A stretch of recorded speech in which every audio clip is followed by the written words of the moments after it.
दरअसल माना यह जा रहा है यूक्रेन भी इस बात से नाराज है कि पश्चिमी देश वो एग्रेशन नहीं दिखा रहे हैं यूक्रेन के रशिया के खिलाफ जो उनको दिखाना चाहिए था।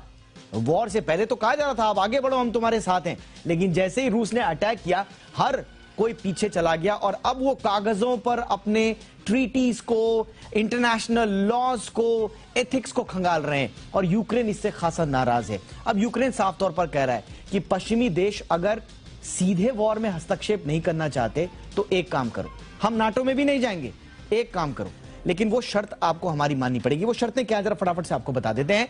तो जेलेंस्की साहब की नई शर्तें, इन शर्तों का क्या मतलब है, ये नाटो के सामने क्यों शर्त रख रहे हैं, ये आपको बताएं।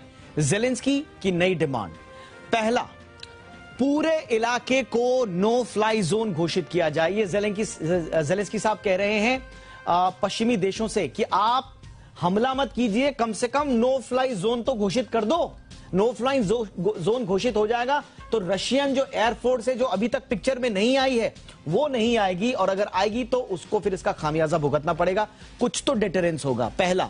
दूसरी डिमांड, नाटो की सदस्यता से पीछे हटने को हम तैयार हैं, कोई दिक्कत नहीं है। आप चाहते हैं कि रशिया चाह रहा है कि नाटो में मत आओ, हम नहीं आते हैं, लेकिन शर्त यह कि कानूनी रूप से बाध्य सुरक्षा समझौते हों। किसके साथ? नाटो के साथ। किसके? यूक्रेन के। नाटो के सदस्य नहीं होंगे, लेकिन अगर बाध्यकारी शर्तें होंगी, रशिया अगर अटैक करता है तो नाटो आएगा, पश्चिमी देश आएंगे, तो फिर ये वाली शर्तें हमको दे दो। तो ये तीन शर्तें जो हैं ये रखी हैं जेलेंस्की साहब ने।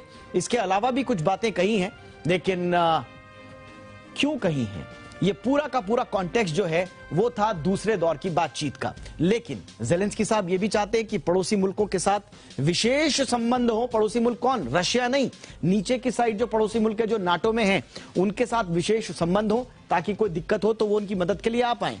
क्षेत्रीय संप्रभुता का सम्मान सुनिश्चित हो, इसकी गारंटी मिले। और साथ ही साथ उन्होंने कहा कि भैया देखिए, अगर आप चाह रहे हैं कि यूक्रेन ने आपको जानबूझ के रूस के साथ युद्ध में झोंक दिया है, तो ऐसा नहीं है, हम नहीं चाहते कि आप युद्ध में झोंके, लेकिन हमको आप सुरक्षा की गारंटी दे दो। तो जेलेंस्की साहब अब एक तरफ रशिया को आंख दिखा रहे हैं, दूसरी तरफ नाराजगी भी जाहिर कर रहे हैं नाटो और पश्चिमी देशों से, और साफ तौर पर कह रहे हैं कि आप हमारी डिमांड मानिए। आज उन्होंने सुबह ये इंटरव्यू में बात कही है। बेसिकली ये सारी बातें उन्होंने क्यों कही? क्योंकि आज रूस और यूक्रेन के बीच में दूसरे दौर की बातचीत होनी है। क्या इस दौर की बातचीत से कोई उम्मीदें लगाएं? पहले दौर की बातचीत में क्या हुआ था, बहुत सारी बातें छनकर सामने नहीं आई थी, लेकिन जी बिजनेस आपके लिए पूरी रिसर्च करके अंदर 5 घंटे क्या कुछ बातचीत हुई है वो निकाल कर आया है। इस रिपोर्ट को देखिए, पहले दौर की बातचीत में क्या हुआ, और समझेंगे कि दूसरे दौर की बातचीत से क्या कुछ हम उम्मीद निकाल सकते हैं। लेकिन पहले ये रिपोर्ट।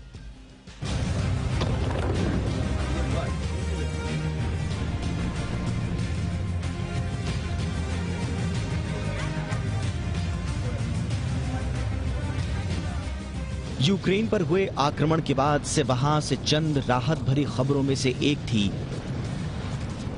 दोनों देशों के बीच बातचीत की पहल। एक तरफ रूस यूक्रेनी शहरों पर बम बरसा रहा था, तो दूसरी तरफ बातचीत पर भी हामी भर रहा था।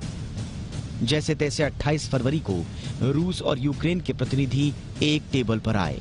रूस चाहता था कि बेलारूस की राजधानी मिन्स्क में दोनों देशों के प्रतिनिधियों के बीच बातचीत हो, लेकिन यूक्रेन ने मिन्स्क के लिए हामी नहीं भरी। आखिरकार बेलारूस बॉर्डर पर गोमेल शहर में दोनों देशों के प्रतिनिधि मिले। ये बैठक 5 घंटे से ज्यादा देर तक चली। आइए आपको बताते हैं कि दोनों देशों की ओर से कौन कौन से प्रतिनिधि इस बैठक में शामिल हुए। इस बैठक में यूक्रेन की ओर से रक्षा मंत्री एलेस्की रेजनिकोव, सत्ताधारी सर्वेंट ऑफ द पीपल गुट के प्रमुख डेविड अरखामिया और उप विदेश मंत्री निकोले टोचित्स्की शामिल हुए।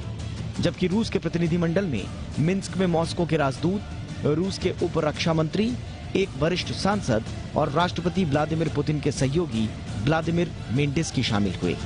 अंतर्राष्ट्रीय मीडिया में दोनों ओर से प्रतिनिधियों की शिरकत से कई मायने भी निकाले गए।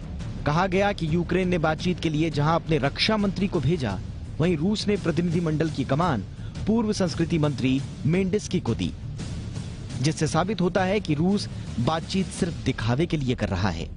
बहरहाल रूस ने फिर दोहराया कि वो आगे भी बातचीत जारी रखना चाहता है, लेकिन उसे यूक्रेन पर शक है। इस बीच सवाल यह भी है कि आखिर पहली बैठक में 5 घंटे चली बातचीत का नतीजा क्या निकला। यह बैठक दरअसल बेनतीजा निकली और एक ही बैठक में इतनी बड़ी समस्या के समाधान की उम्मीद भी कोई नहीं कर रहा था। लेकिन दोनों पक्षों ने अपनी अपनी बात एक दूसरे के सामने रख दी। आइए जानते हैं 5 घंटे किन मुद्दों के इर्द गिर्द ये बातचीत चली। सबसे पहले बात यूक्रेन की। यूक्रेन की मुख्यतः 2 डिमांड्स थी। पहली ये कि रूसी सेना तुरंत सीज फायर करे। इसके अलावा रूस क्रीमिया और डोनबास समेत पूरे यूक्रेन से अपनी सेना को वापस बुलाए। जबकि रूस ने भी अपनी 3 डिमांड यूक्रेन के सामने रखी। पहला ये यूक्रेन नाटो में जाने की जिद छोड़े। दूसरा ये कि यूक्रेन लोहांस्क और दोनेश्क इलाकों को राष्ट्र के रूप में मान्यता दे दे। और तीसरी ये कि यूक्रेन क्रीमिया को रूस का अभिन्न अंग माने। इनमें से रूस और यूक्रेन एक दूसरे की कितनी बातों पर अमल करेंगे ये तो वक्त ही बताएगा। लेकिन फिलहाल दूसरे दौर की बातचीत की बारी है। लेकिन बातचीत से पहले यूक्रेन के राष्ट्रपति ज़ेलेंस्की रूस से बमबारी बंद करने को कह रहे हैं। पिछली वार्ता के दौरान भी 5 घंटे तक बातचीत और बमबारी दोनों जारी थी। लेकिन इस बार यूक्रेन सिर्फ बातचीत चाहता है, बमबारी नहीं। कीव की ओर बढ़ते रूस के 40 किलोमीटर के लंबे काफिले की रफ्तार जरूर धीमी हुई है, लेकिन खार्किव और खेरसन समेत तमाम शहरों में जारी रूसी बमबारी बता रही है कि रूस फिलहाल बमबारी रोकने के मूड में नहीं है।